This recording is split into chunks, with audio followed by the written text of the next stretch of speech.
Hey guys, we're back. It's been a while since I did any attack wing stuff, but the awesome people over at WizKids have sent me a bunch of these new faction packs to check out, and we're going to go through each one of them.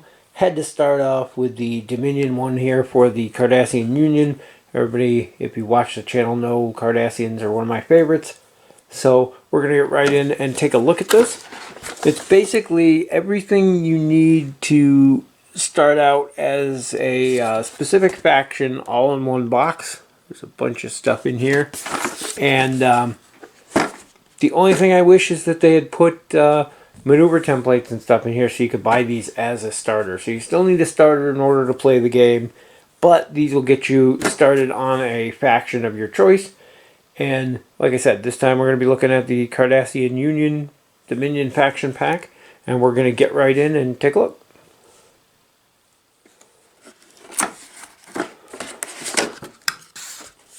So inside here, you got your models down here, and we'll get to the models in a bit. They have changed up the colors on them, but I think overall the models are the same.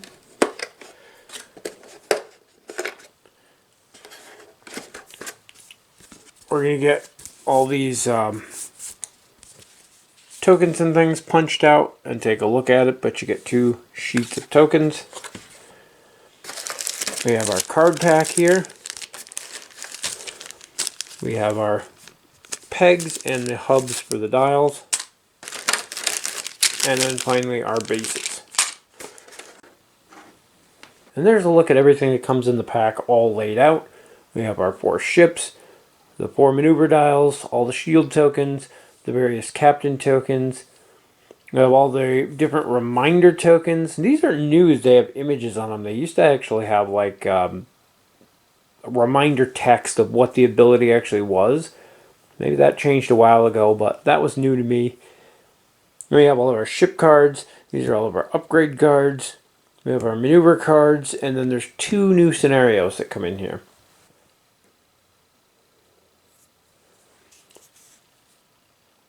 For our ships, we have a Galor class, standard Galor class dial or Dominion faction. There are 2 Keldon class. I don't want to focus, but there's 2 Keldon class ones there. And then this one's actually listed as a Klingon Bird-of-Prey, but the specific one that comes with this expansion is dual faction.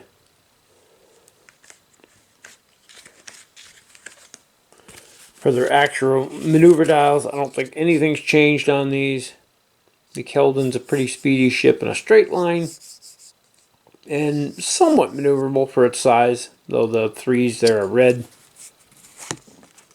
Oddly enough, they give you 2 different Keldon glass cards. Galor class, even less maneuverable. And then you have your standard Bird of Prey. Speedy little guys. I love the U-turn on those. But nothing's changed on those. For the actual ships themselves, we have the Preylock, which is a Dominion faction. It's a Keldon class. Got your stat line here. Doesn't look like it's changed too much from the previous Keldons. The points values have gone down. They did a revamp a while back and changed a lot of the points costs, so they're considerably cheaper. I think the other ones were 28. And then we got here all friendly Dominion ships within range 1, roll +1 attack die. Pretty nice ability on there. Got some tech upgrades, some weapon upgrades, 1 crew upgrade. It's kind of slim, but I guess the Dominion don't have too many crewmen. They have a few. But overall a nice ship. Then we have our generic Keldon class. Again, I don't think the stat line changed at all. Down here you're losing 1 extra weapon slot, and it's only 20 points. Again, that's been lowered from the old ones. Next we have the Arias, which is another named Keldon class. This one has the same loadout down here, 22 points. And if they're only Dominion and or Romulan cards equipped to this ship. Add a cloak and a sensor echo actions to the action bar down here. When a friendly ship within range 1 performs a cloak action, this ship can perform cloak as a free action. That's kind of cool. I think there's one other Keldon class, or it's an upgrade that you can put on a Keldon class to get a cloak. So, interesting thing there. Synergize as well. Then we have another generic Keldon. Then we have Ducats Bird-of-Prey, and again this is Dominion and Klingon faction. Standard stat line for a Bird-of-Prey. It's a decent attack value for the points of the ship, and you can see it's only 17 points down there. 4 attack for 17 is not bad. You have 1 tech, 1 weapon, 2 crew upgrades. This one lacks battle stations on here, but gains the cloak and sensor echo. During the combat phase, if the ship's cloaked, you get a battle stations, a scan, or a evasive token beside this ship, or you can increase the captain's skill by 3 for the combat phase, which allows you to shoot sooner. So, interesting concept there, and like I said, it's missing battle stations on the bar. It's also missing scan, but it has those as another option you can get up here if you're cloaked. Overall, a really good ship. I love the points cost for it.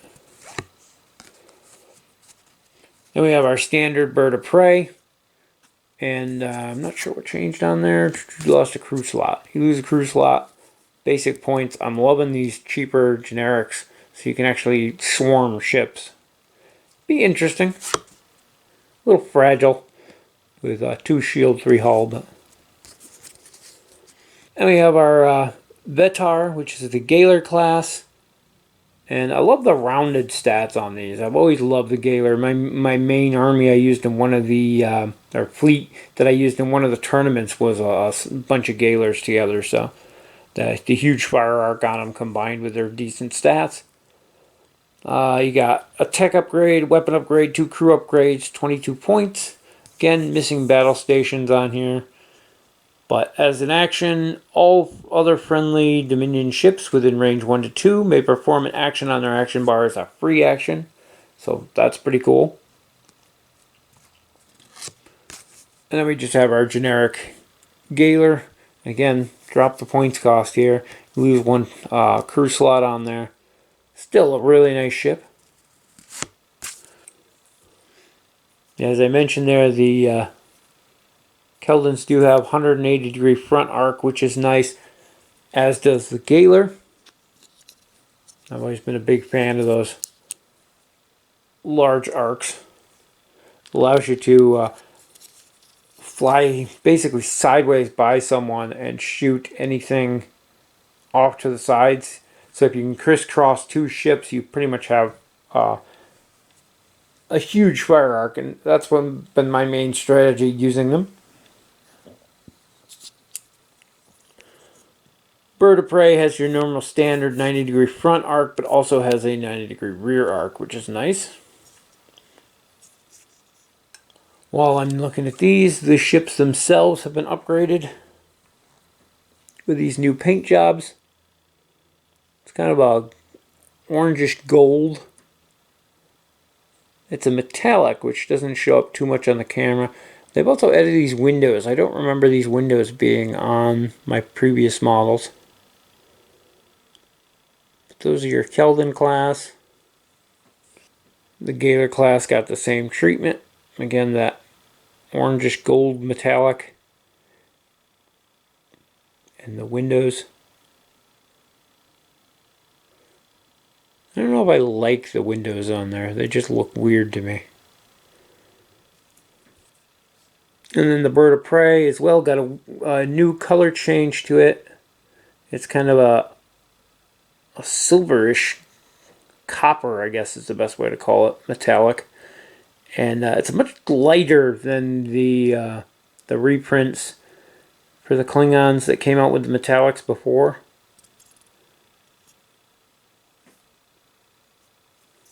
Onto the actual upgrade cards. First thing we have are our captains. We have Enabran Tang. He's captain skill of 8, 1 elite talent, 5 points. And you do not pay a faction penalty when equipping him to a Romulan ship. As a free action, you can discard 1 Dominion crew upgrade that's equipped to his ship, place 2 time tokens on him, and then you can perform an attack with the primary weapon with -1 attack die. That's kind of cool. From the way I read this too, is it takes place during the action phase, not the attack phase, so it lets you make an extra attack each turn, so that's kind of cool. He's also an admiral. So on this side, you can play him as the admiral. He gives you +2 to your captain skill, an elite talent, and makes that action into a fleet action, which is kind of cool.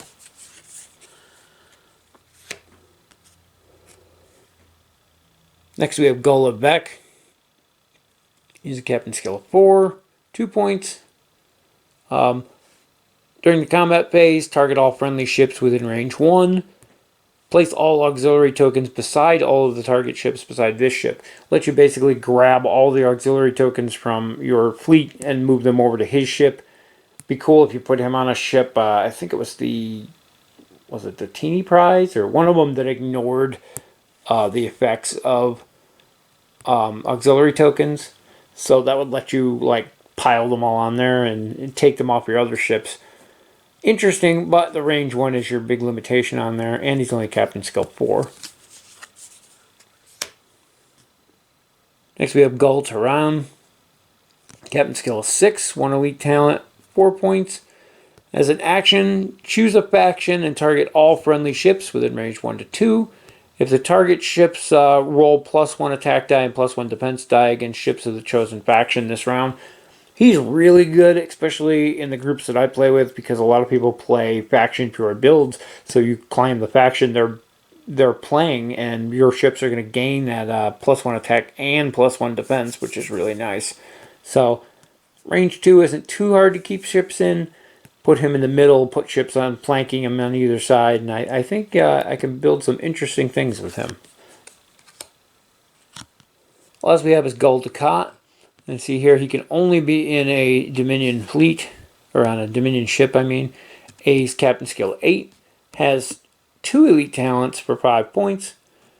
And when attacking during the modify attack dice step, you can spend a evasive and a scan token beside the ship. When you do that, you get to convert up to 3 battle stations into 2 hits each. So I think he's a little better than the old one that lets you take the extra free action. I used to do the extra free action to get the battle stations. I think that's what I used him mostly for. But the trick is you have to spend both of those tokens to get the ability. But if you have something extra to give you those tokens, or one of the ships in here that actually gets the tokens for free, then you can get this big bonus out of them. It's needs some setup to be able to get both of the actions in order to use this, but it's a very powerful ability. On to our crew upgrades. We have Galor. Can only be on Dominion ships. 2 points. During the combat phase, discard this card, target this ship, and target all friendly Dominion ships within range 1 to 2. All target ships roll +1 attack die this round. Can be useful. He's pretty low cost. It's got a decent range. So one-time use, but for 2 points isn't too bad. The fact that he can boost multiple ships too is really what makes him interesting. And it might be something I will look into using. Next we have Demar. 2 points. Increase the captain skill of the captain equipped to the ship by 2, which is really nice. And then when a friendly ship attacks with a secondary weapon upgrade, target that ship and place 2 time tokens on the secondary weapon upgrade being used. The target ship may re-roll up to 3 attack dice, and it has range 1 to 2 on here. So it's basically letting you re-roll extra dice on your attacks with secondary weapons at the cost of taking 2 extra turns to rearm. Can be interesting. I don't use a lot of secondary weapons, so I'm not sure if I will use him, but I can see where he would be useful in a build that's using a lot of secondaries. Next we have Taurasial. 5 points. It's got Dominion and Bajoran faction here. And when defending during the compare results step, target the attacking ship and remove this card from the game. Cancel the attack. The ship may make an attack against the attacking ship with its primary weapon -1 if possible. This only has a range 1, so that's part of the if possible, and I'm assuming you would have to be in your primary fire arc as well. 5 points for a single-use discard. Everybody who's watched the channel knows I hate those, and it's questionable on this because it does completely cancel the attack. So somebody rolled a stupid amount of damage on you. You could do this to cancel the attack. The fact that you can do a counterattack as well is kind of a bonus to it. But I just not a huge fan of 5-point discards, especially for the circumstances of this. It doesn't specify if they have to be within range 1 of you when you do this. It just says when defending, so I'm assuming you can do that at all, but you would have to be in range 1, I think, in order to do the counterattack. So I have to look into that one to see if it applies to both or just the bottom part there. And last we have Cornus, and it's 3 points. As an action, disable this card, place a auxiliary token beside the ship, and you target a minefield token within range 2 to 3. Remove the target minefield token from the play area. Now, I don't know if the game is mine heavy like it was when I used to play regularly. I'm just starting to get back into it. I'll have to find out. But as far as I know, this is the only card I've seen that can remove mines. So it's a very interesting addition for 3 points. If I had the points, I think I will play it just on the off chance that Cloaked Mines, or I can't remember, Antimatter Mines, I think were the other big one.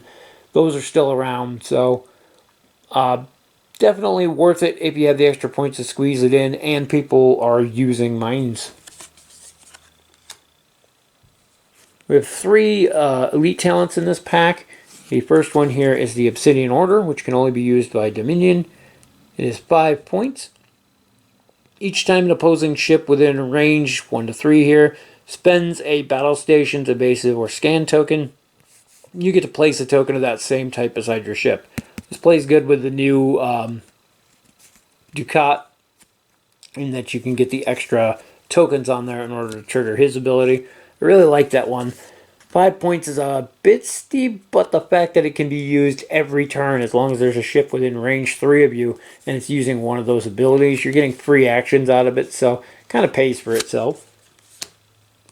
Next we have Supreme Tribunal. This is 1 point. During the end phase, place 4 time tokens on this card and target an opposing ship.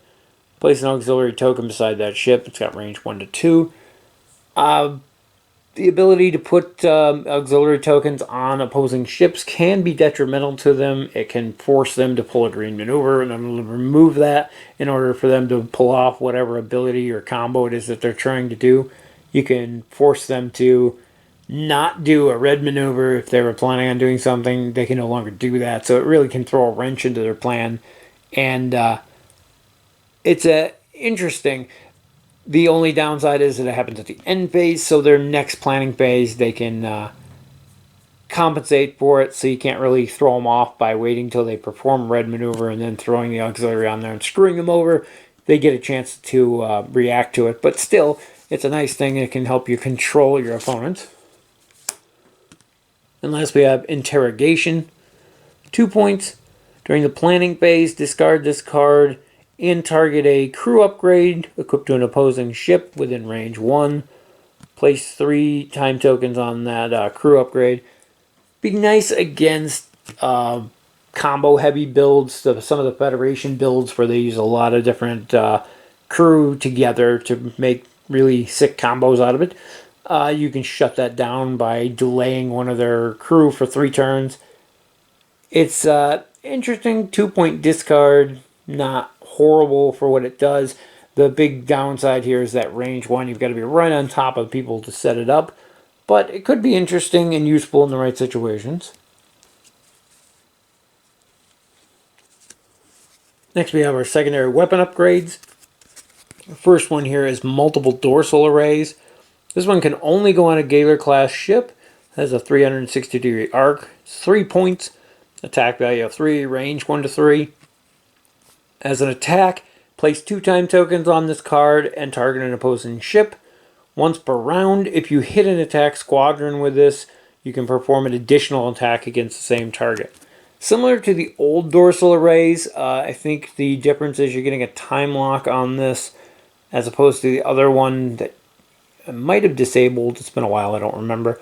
But this one also gains the ability to shoot twice if you're shooting at a fighter squadron, which is entertaining.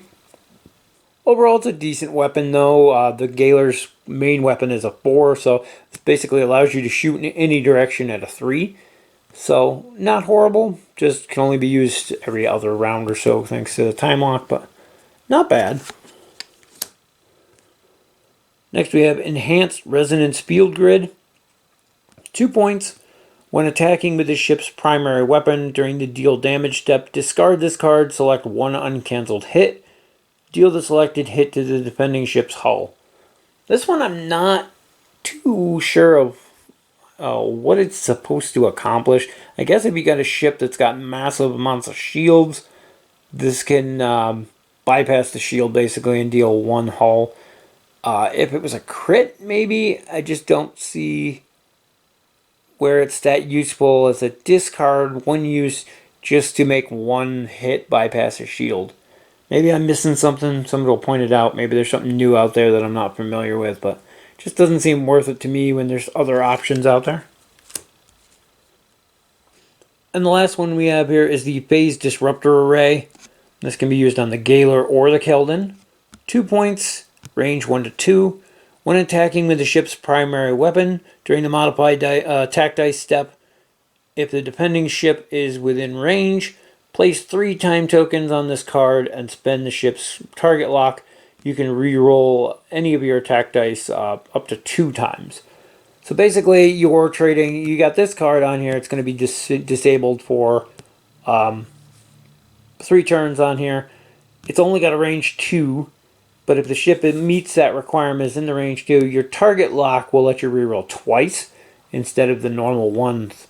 You're spending the extra 2 points to get the second reroll. Could be useful, especially if you have something on there that boosts up your attack value. I mean, the Keldon's already got a 5, so it's not a bad attack.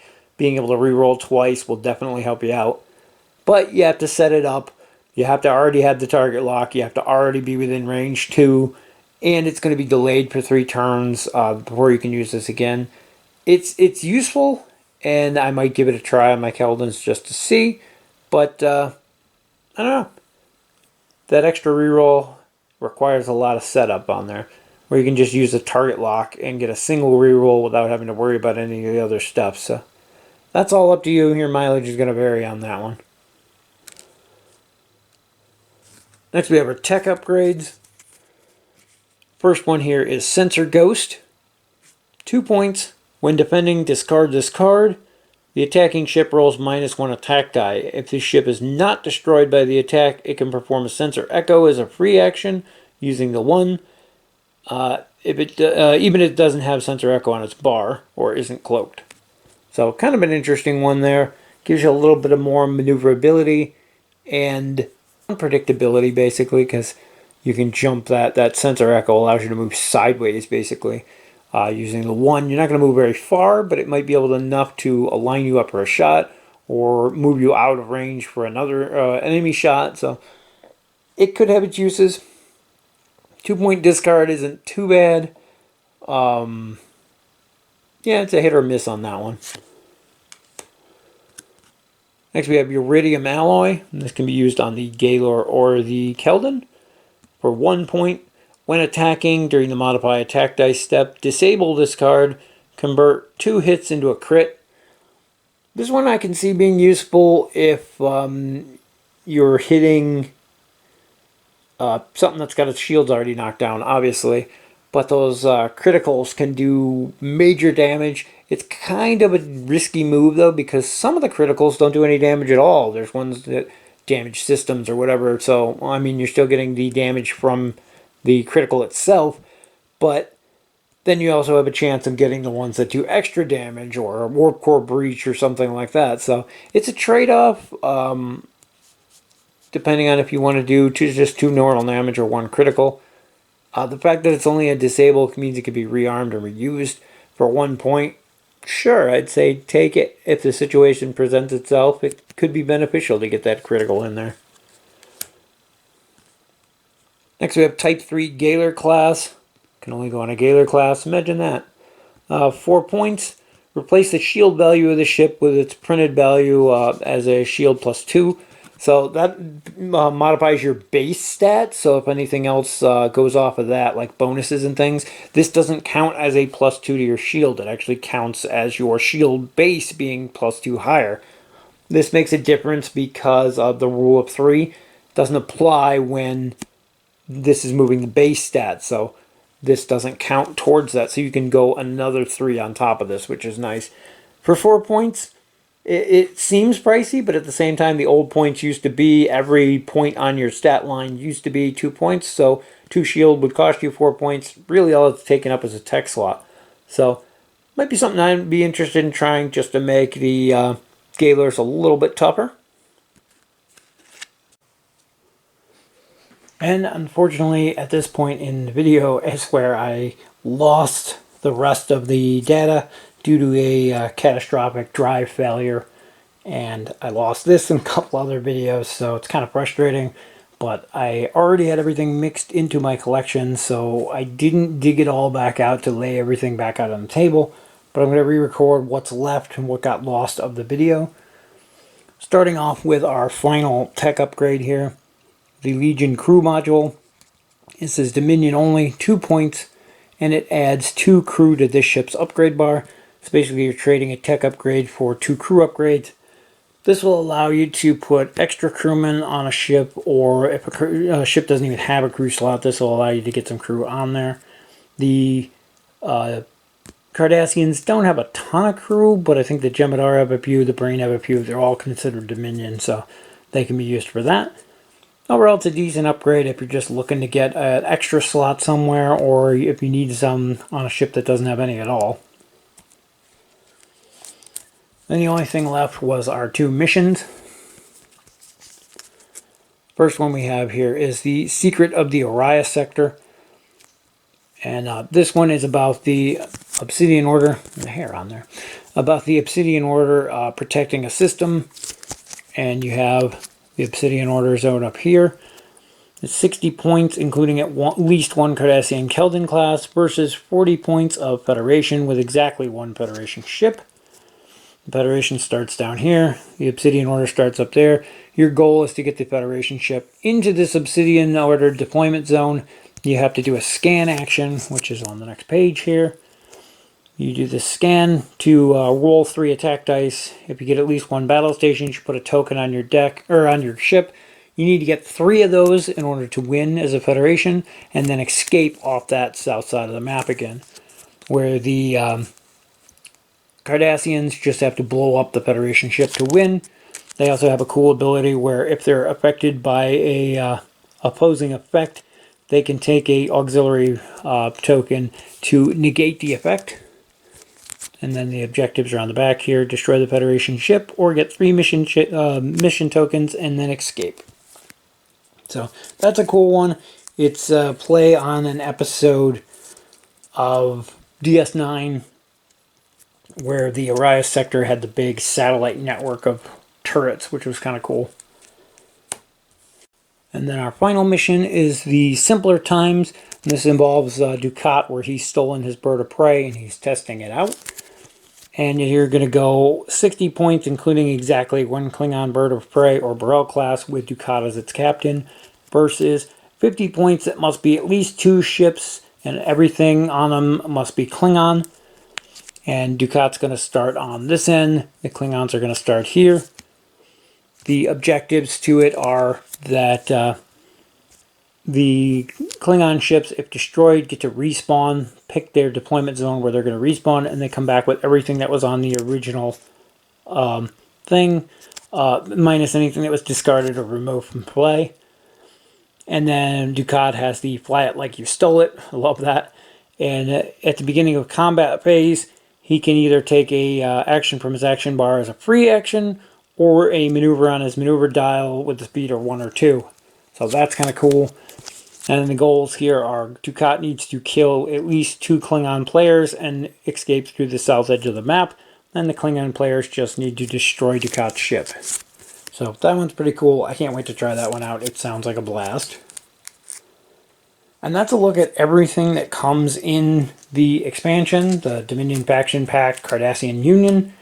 And I don't have it all laid out here because, like I said, I lost that part of the video and I didn't want to dig everything out because it's all mixed in my collection.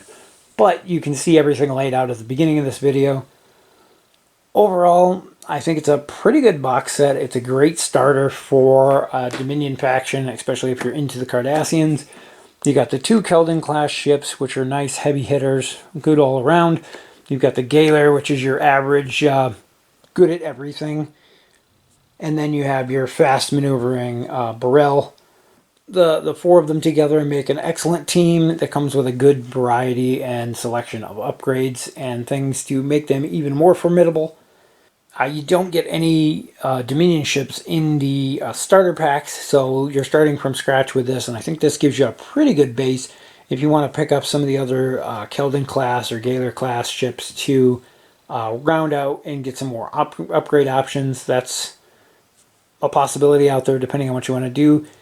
I would suggest picking up one of the fighter squadrons just to screw around with them if you can find one. They're pretty fun and worth having one of around just to mess with. They're pretty formidable, pretty strong too. Hard to take out. But overall, everything that's here is a complete and playable fleet. And I'd be pretty happy to own just this if I was just getting into Cardassians. Being that I already have a massive Cardassian fleet, all of these I'm happy to add to it and expand upon. So it's good for the beginner and it's good for the advanced if you've already been going. Lots of different options in here and a lot of cool stuff to mix with your existing collection if you already have one. Anyway, that is going to wrap it up for a look at the Star Trek Attack Wing Dominion Faction Pack, the Cardassian Union. Again, sorry for the end of the video being abruptly different here, but I did my best to fill it back in and finish what I had already recorded. I've got a couple other videos that I need to redo too, so it's kind of frustrating, but it happens.